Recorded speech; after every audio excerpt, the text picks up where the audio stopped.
ஏங்க சும்மா ஃப்ராட் அது இதுன்னு பெரிய வார்த்தைலாம் சொல்றீங்க. நீ ஃப்ராட் தான். நீ யாருங்கறத மறைச்சு டிரைவரா நடிச்சு என்ன ஏமாத்திருக்க. அது ஃப்ராட் தனம் இல்லையா? பொய்யை ஏமாத்த வேலை இது ரெண்டுமே எனக்கு பிடிக்கவே பிடிக்காது. என்னால உன்னை மன்னிக்கவே முடியாது. ஏன் பொண்ணு உனக்கு கிடையாது. வெளியே போ.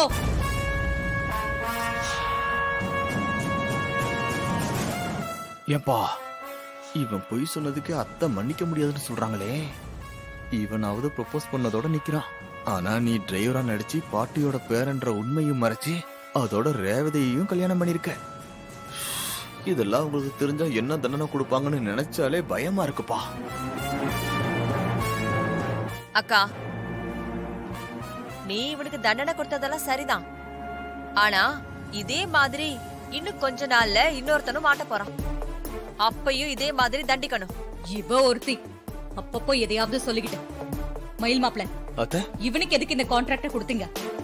முதல்ல இவனை வெளியே அனுப்புங்க. இவனை பார்த்தாலே எரிச்சலா இருக்கு. இல்லத்த, கொடுத்தது கொடுத்தாச்சு. ஒர்க்கும் நல்லா தான் பண்ணிருக்காப்ல. நீங்களே கொஞ்ச நேரத்துக்கு முன்னாடி பாராட்டினீங்களே. இப்ப போய் எதுக்கு அனாவசியமா வெளியே அனுப்பிக்கிட்டு? சரி, நீங்க இவ்வளவு தூரம் சொல்றதுனால ஒத்துக்கிறேன். என் கண்ணுல படாம எங்கயாவது ஓரமா இருந்து தொலையட்டும். என் பொண்ணு துர்கா மேல எனக்கு நம்பிக்கை இருக்கு. இவனால அவ மனச மாத்த முடியாது. அவ என் பேச்ச மீறவே மாட்டா. அவ என்ன மாதிரி எல்லா விஷயத்திலயும் உறுதியா இருப்பா. என்ன துர்கா, உறுதியா இருப்பல்ல? கண்டிப்பா இருப்பேம்மா. இவன்கிட்டயே நான் உன்னை காதலிக்கலன்னு சொல்லிட்டேன். இவன் தான் வீணா காதலுக்கு இதெல்லாம் பெணாத்திட்டு இருக்கான். அத்தை, துர்கா மேல இவ்வளவு நம்பிக்கை வச்சிருக்கீங்க. துர்காவும் லவ்வே இல்லன்னு சொல்லிட்டாலே. அப்புறம் எதுக்கு தான் இவனெல்லாம் ஒரு ஆளா நினைச்சு கவலைப்பட்டுக்கிட்டு? நாம ஃபங்க்ஷன் வேலையை பாப்போம். சொந்தக்காரங்க உறவுக்காரங்கன்னு எல்லாரும் வந்துருவாங்க. இந்த நேரத்துல இனிமே நாம இதை பெருசுப்படுத்த வேண்டாம். சரியா? ஃபங்க்ஷன் முடிஞ்சது சொல்லாம கொள்ளாம ஓடி போயிடு. அதான் உனக்கு நல்லது. ஏய், ஓடி போயிடணும். ஓகே, போய் வேலையை பாருப்பா.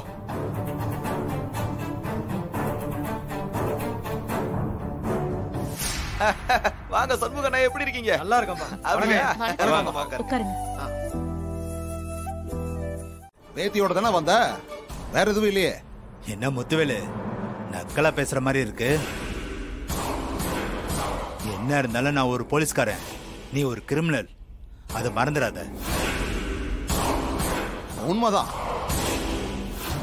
ஆனா இந்த கிரிமினல் கிட்ட காசு வாங்கிட்டு எனக்காக வேலை பார்த்தவன் தாயா நீ. உண்மைதான், தப்பு செஞ்சிட்டேன். அப்ப உங்ககிட்ட பணத்தை வாங்கிட்டு நீ பண்ண பாவத்துக்கெல்லாம் உன் கூட உடந்தையா இருந்த பாரு. அதான் என் வாழ்க்கையில என்னால நிம்மதியாவே இருக்க முடியல. அந்த சாமுண்டீஸ்வரிய பாக்குறப்பெல்லாம் மனசுக்கு எவ்வளவு சங்கடமா இருக்கு தெரியுமா? ஏய்யா, பணம் வாங்குறப்ப இனிச்சுது, இப்ப மனசாட்சி குத்துதோ? என்ன எத்தனை தடவை மிரட்டி மிரட்டி பணம் வாங்கியிருப்ப? அந்த பாவத்துக்கு தாயா இன்னைக்கு என் வேலையை இழந்து இப்படி கஷ்டத்துக்கு மேல கஷ்டமா அனுபவிச்சுக்கிட்டு இருக்கேன். யோ, நீ எதையோ அனுபவியா, அத பத்திலாம் எனக்கு கவலை இல்லை. இத பாரு, வாங்கின காசுக்கு துரோகம் பண்ணாத. அந்த உண்மை இனிமேலும் யாருக்கும் தெரியக்கூடாது.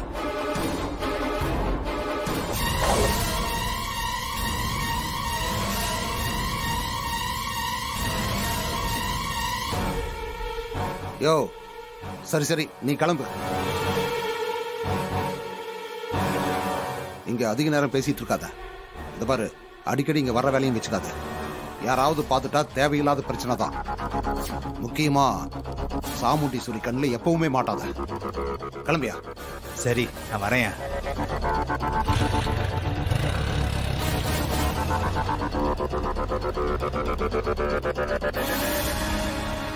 மவனே, அந்த சாமுண்டீஸ்வரி டிரைவர் மாப்பிள மண்டபத்திலிருந்து நம்மளை பார்த்துக்கிட்டே இருக்கான். அதான் ஏட்ட சீக்கிரம் கட் பண்ணி அனுப்பிட்டேன். சரி வா, உள்ள போலாம்.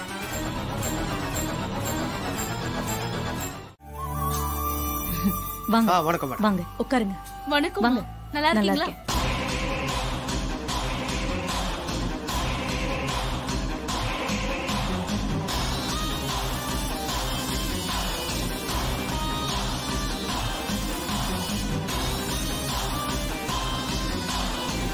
வா சிவனாண்டி. எங்க இந்த ஃபங்க்ஷனுக்கு வரமாட்டியோன்னு நினைச்சேன். பரவாயில்ல, வந்துட்ட. நீ வந்ததும் இல்லாம உன் சித்தப்பனையும் அழைச்சிட்டு வந்திருக்க. ரொம்ப சந்தோஷம். இந்த விசேஷத்துக்கு நான் வரணுமானு தான் நினைச்சேன். ஆனா சித்தப்பா தான் போய் ஆகணும்னு சொன்னாரு. அதான் அவரை கூட்டிக்கிட்டு வந்தேன். ஆமா சாமுண்டீஸ்வரி, பல வருஷம் ஆச்சு உங்களை எல்லாம் பார்த்து. அன்னைக்கு உன்னையும் மருமகனையும் பார்த்தேன். அதான் இன்னைக்கு உன் புருஷன் பொண்ணுங்களை எல்லாம் பார்த்துட்டு போலான்னு வந்தேன். இல்லன்னா மூஞ்சி மறந்து போயிரும் பாரு. அதுவும் சரிதான். ஆனா எனக்கு தான் எத்தனை வருஷம் ஆனாலும் சில மூஞ்சிங்களை மறக்கவே மாட்டேங்குது. பெரிய தொந்தரவா இருக்கு. அப்படியா? எப்படியோ ஞாபகத்துல வச்சுக்கிட்டா சரிதான். இத்தனை வருஷம் வாழ்ந்துட்ட, அதுக்காகவாவது உன்னையும் உன் புருஷனையும் மனசார வாழ்த்திட்டு வயிற்றுக்கு வஞ்சனை இல்லாம சாப்பிட்டு போலான்னு வந்தேன். 5 வருஷமா ஜெயில் சாப்பாட்டை சாப்பிட்டு சாப்பிட்டு உன் நாக்கு செத்து போயிருக்கும்.